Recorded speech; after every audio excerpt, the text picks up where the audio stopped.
मंत्र्यांनी जरा माझं ऐकून घ्यावं, कालच्यासारखं नको. मी तुम्हाला तुम्ही निवेदन केलं त्याच्याबद्दल मी बोलतोच, परंतु आपण माझ्याकडं 2014 साली शेवटच्या टप्प्यामध्ये कॅबिनेट मंत्रीपद आलं होतं. बस 2.5-3-4 महिन्याकरता आलं होतं आणि म्हणून कोकणाकरता आपण काय करायचं तर त्यावेळेला आपण माथाडी कामगारांच्या धर्तीवर, लक्षात घ्या, माथाडी कामगारांच्या बोर्डच्या धर्तीवर आपण मत्स्य विकास बोर्ड स्थापन केलं. का केलं तर आपण आता सांगितल्याप्रमाणे 1 जून, आपण 23 जुलै बोललात, माझं लक्ष होतं पण माझ्या माहितीप्रमाणे 1 जून ते 1 ऑगस्ट असेल तर बघा तुम्ही, कन्फर्म करा, परंतु 1 जून ते 1 जुलै आपण मासेमारी बंद करतो. त्यावेळेला राधाकृष्ण विखे पाटील साहेब, या मासेमार बांधवांना काय उत्पन्नाचं साधन आहे? काही उत्पन्नाचं साधन नाही. दुसरी गोष्ट, हे मासेमारी बांधव ज्या वेळेला समुद्रामध्ये जातात, भरपूर मासे मिळाले मंत्री महोदय, तर बाहेर आल्यानंतर त्या मासेचा दर पडलेला असतो. कमी मासे मिळाले तर दर वाढतो, तो त्या मधल्या दलालाला दर मिळतो. ह्या मासेमारी व्यवसाय करणाऱ्या लोकांना फार काही मिळत नाही. आणि म्हणून आपण हे माथाडी कामगारांच्या धर्तीवर बोर्ड असं केलं की आपण जे दक्षिण भारतातून मासे येतात, रहू, कटला वगैरे बघा, परेळला येतात, जाऊन एकदा पहाटे भेट दिली तर बरं होईल. तो बाहेरून येणारा सगळा मासा, त्याच्यावर आपण रॉयल्टी बसवली. पंचतारांकित हॉटेलला बासा वगैरे असले काहीतरी मासे येतात बघा, त्याला आपण रॉयल्टी बसवली आणि ती रॉयल्टी सरकारी मत्स्य विकास बोर्डाच्या माध्यमातून वसूल करून ती मच्छीमारांना देण्याचा कायद्यामध्ये तरतूद केली. नुसतं वरवर घोषणा किंवा आपण असं काही केलं नाही, तर कायद्यामध्ये तरतूद केली. आणि दुसरी गोष्ट, मच्छीमार बोर्डाची मुंबईमध्ये कुठेही जागा नाही, कुठेही नाही. ते एकदा समुद्रात गेले की 8-10 दिवसांनाच आतमध्ये असतात. आजारी पडले, उलटी, खोकला, ताप आला, त्यांना काही डॉक्टर जाव्याची सोय नाही. ती बोट ज्यावेळेला किनाऱ्याला येते त्यावेळेला कोण आजारी असतो त्याला किनाऱ्यावरच ठेवतात आणि बाकीचे मासेमारी करणारे ते तांडेल बिंडेल जे काय असतात, खलाशी वगैरे, ते निघून जातात. आणि म्हणून आपल्याकडे त्या ठिकाणी भाजीपाला मार्केट करता म्हणून नवीन इमारत वाडी बंदरला त्या काळामध्ये होत होती. मी 2014चं सांगतोय.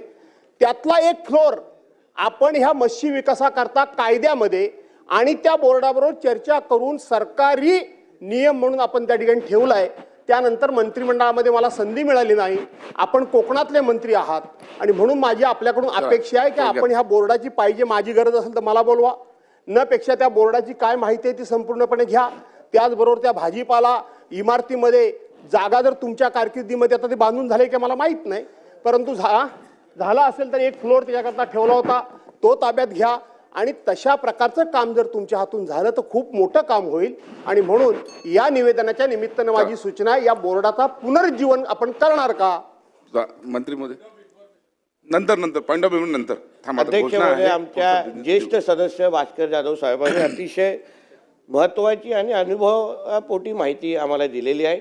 त्यांच्या नेहमी चांगल्या सूचना असतात अध्यक्ष महोदय. त्यांना वाटत असेल की मी त्यांचं ऐकत नाही, असं नाही अध्यक्ष महोदय. आणि त्यांचाही टोन आदित्यजी बाजूला असते तर वेगळा असतो आणि नसते तर वेगळा असतो. आता आहे पण चांगला. आता आदित्यजी बाजूला आहेत, काल थोडं चिडचिड तर, पण कुठे वैयक्तिक भेटले तर मिठी पण मारतात अध्यक्ष महोदय आदित्यजींच्या माहितीसाठी.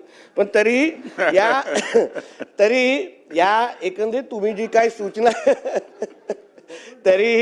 तरीही आपण जी काही सूचना जाधव साहेब आपण दिली अतिशय महत्त्वाची. आणि मी आपल्या समवेत ही मीटिंग लावेन, कारण आपला अनुभवाचा फायदा आम्हालाही पाहिजे आणि कोकणालाही पाहिजे आणि प्रामुख्याने मच्छीमारांना पाहिजे. आणि या दृष्टिकोनातून काय निर्णय घेता येईल निश्चित पद्धतीने आपण त्या दिशेने चालू. धन्यवाद. चला, एक निवेदन आहे, एक निवेदन आहे, नाही निवेदन पण आहे, नाही हे निवेदन आहे, नाही घोषणा आहे. दिनांक 11 डिसेंबर 2025 रोजी सन्माननीय सदस्य श्री नितीन राऊत यांनी निर्देशनास आणून दिले की त्यांच्या बनावट लेटरहेड व सहीचा वापर करून त्यावर रविकांत तिवारी व नितेश बारेवार यांची नावे नमूद करून विधानभवन प्रवेश पास घेतला आहे. सदर बाब गंभीर असून त्याची दखल घेण्यात यावी असे सांगितले होते. त्याबाबत मुख्य सुरक्षा अधिकारी विधानभवन यांना सदर गंभीर प्रकरणाची चौकशी करून अहवाल सादर करण्याचे सांगितले होते. त्यांनी सादर केलेल्या प्राथमिक अहवालानुसार विद्यासागर जनार्दन राऊत सदर इसम संशयास्पद असून या इसमाने हे कृत्य केल्याचे प्रथमदर्शनी माहिती प्राप्त झाली आहे. त्यांच्याकडे विचारणा केल्यानंतर त्यांनी सदर बाबीची कबुली दिलेली आहे. अधिक चौकशी करून पुढील कारवाई करण्यात येईल. दुसरी एक घोषणा आहे.